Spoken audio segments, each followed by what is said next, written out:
Bismillahirrahmanirrahim. Sahabat, pernahkah kamu bangun di sepertiga malam dengan mata yang masih berat, tapi hati yang penuh harap? Kamu basuh wajahmu dengan air wudhu yang dingin, lalu sujud di hadapan Allah dengan air mata menetes. Namun entah kenapa, doa itu seakan tak menembus langit.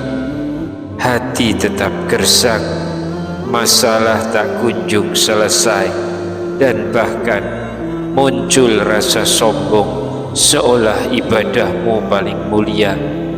Hati-hati sahabatku, jangan-jangan tahajud kita termasuk yang dilarang Rasulullah sallallahu alaihi wasallam.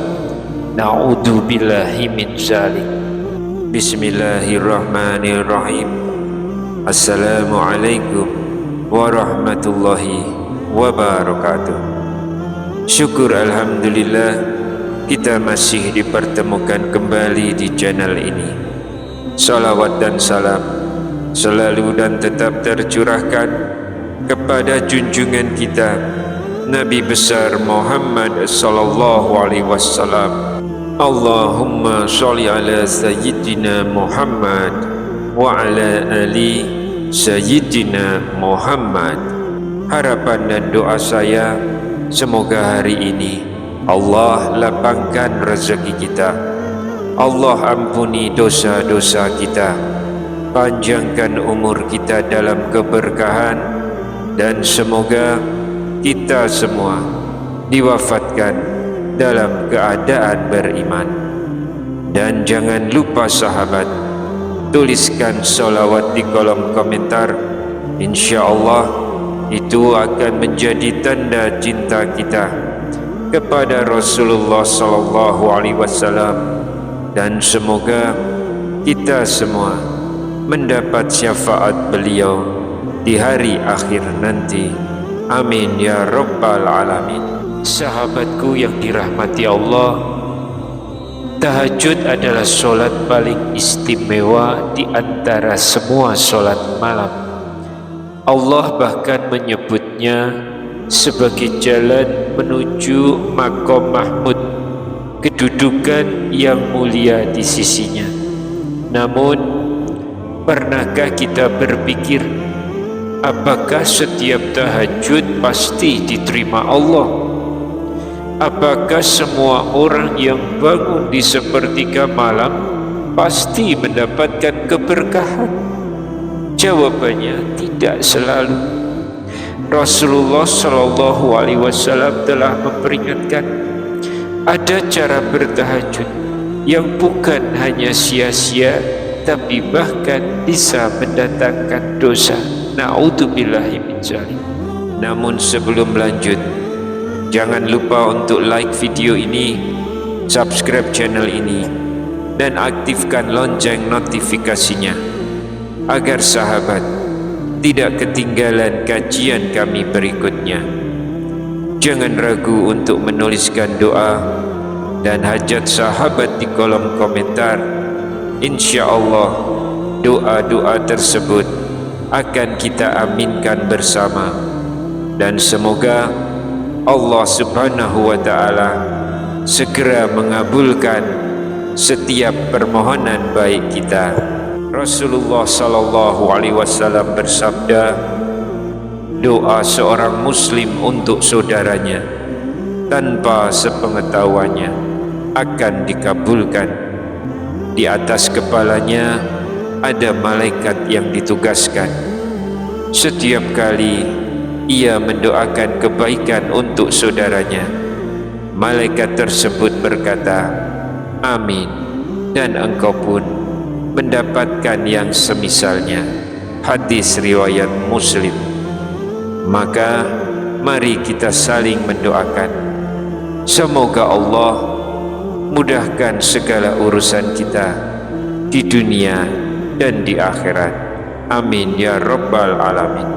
Bayangkan sahabat, seseorang rela meninggalkan tidurnya yang nyenyak, berwudu dengan air yang dingin, sholat dengan penuh harapan, namun ternyata niatnya keliru, sholatnya ditolak, bahkan bisa berbuah dosa.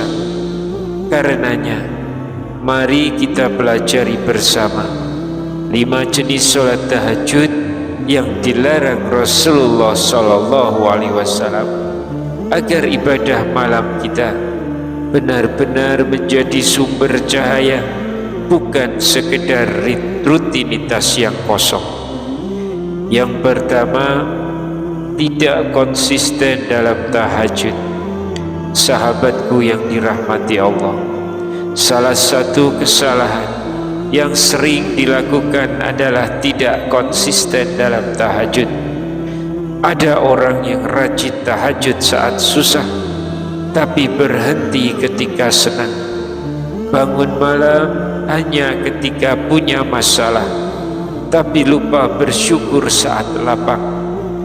Padahal Rasulullah SAW bersabda kepada Abdullah bin Amr bin Ash, "Wahai Abdullah, janganlah engkau seperti si fulan.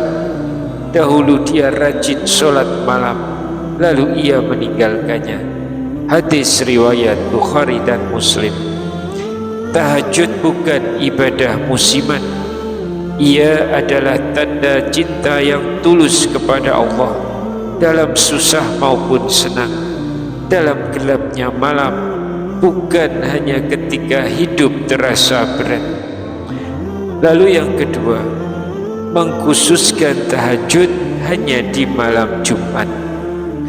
Sebagian orang hanya bangun di malam Jumat karena merasa malam itu lebih istimewa.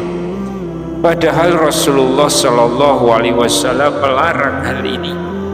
Janganlah kalian mengkhususkan malam Jumat untuk sholat malam dibanding malam lainnya. Hadis riwayat Muslim. Artinya, tahajud bisa dilakukan kapanpun, setiap malam. Jangan pernah tunggu malam tertentu. Yang penting adalah keikhlasan dan istiqomah, bukan pada harinya. Yang ketiga, tahajud saat mengantuk berat. Rasulullah SAW juga mengingatkan agar kita tidak memaksakan diri dalam ibadah. Beliau pernah melihat Zainab, istri beliau, sholat sambil bersandar pada tali karena kelelahan. Rasulullah SAW bersabda, "Lepaskanlah tali itu. Hendaklah seseorang sholat dalam keadaan segar. Jika lelah, maka tidurlah." Hadis riwayat Bukhari dan Muslim.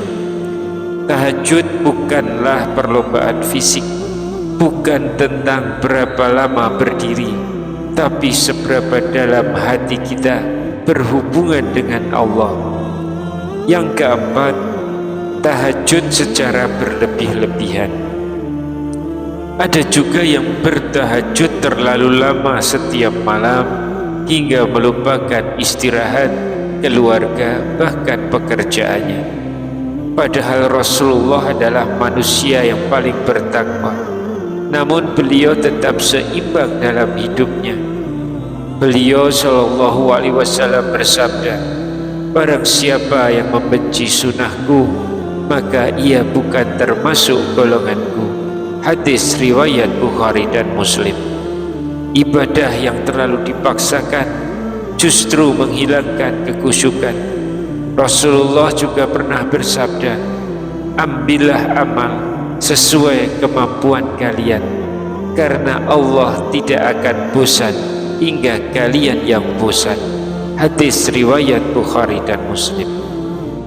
Kemudian yang kelima, tahajud karena ria dan sum'ah. Inilah yang paling berbahaya.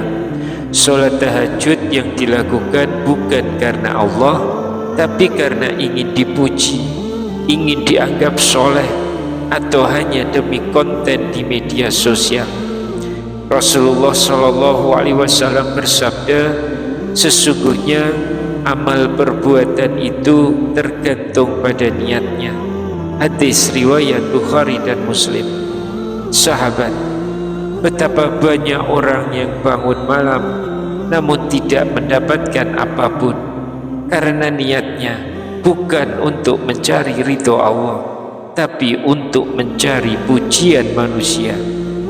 Coba kita renungkan sejenak, berapa kali kita tahajud karena benar-benar rindu ingin berbicara dengan Allah, atau justru karena ingin doanya cepat dikabulkan. Tahajud adalah ruang sunyi yang Allah buka untuk hamba-hamba pilihan. Ketika dunia terlelap, Allah turun ke langit dunia dan berkata, adakah yang memohon, maka aku kabulkan. Adakah yang berdoa, maka aku jawab. Hadis riwayat Bukhari dan Muslim. Sungguh kalimat itu cukup untuk membuat kita menangis. Betapa Allah memanggil kita dengan penuh kasih, tapi seringkali kita lebih memilih untuk tidur. Sahabatku, ingatlah kisah pemuda bernama Soleh yang hidup miskin. Ayahnya hanya tukang becak, ibunya berjualan di pasar. Ia bangun malam, menangis dalam sujudnya, memohon agar Allah mengangkat kesusahan keluarganya. Dan ajaibnya, tidak sampai setahun ia mendapatkan beasiswa kuliah, lalu mendapatkan pekerjaan yang layak, dan akhirnya bisa membahagiakan kedua orang tuanya. Karena apa? Karena tahajudnya ikhlas, tidak dipamerkan, tidak dihitung, hanya dipersembahkan kepada Allah Subhanahu wa Ta'ala semata. Sahabat beriman yang dirahmati Allah, tahajud adalah kunci emas menuju pintu langit. Gunakanlah ia dengan benar. Jaga niat, jaga keikhlasan, dan jangan pernah berhenti walau hanya 2 rakaat setiap malam. Mari kita berdoa bersama. Ya Allah, lembutkan hati kami untuk mencintai-Mu. Bangunkan kami di sepertiga malam-Mu, bukan karena dunia, tapi karena rindu padamu. Terimalah setiap sujud kami, ampunilah setiap dosa kami, dan jadikanlah kami hamba yang istiqomah dalam ketaatan. Amin ya Rabbal Alamin. Jangan lupa untuk like, share, dan tuliskan di kolom komentar. Jangan lupa untuk like, share, dan tuliskan di kolom komentar. Ya Allah, izinkan aku istiqomah dalam tahajud. Insya Allah doa kita akan saling menguatkan. Wassalamualaikum warahmatullahi wabarakatuh.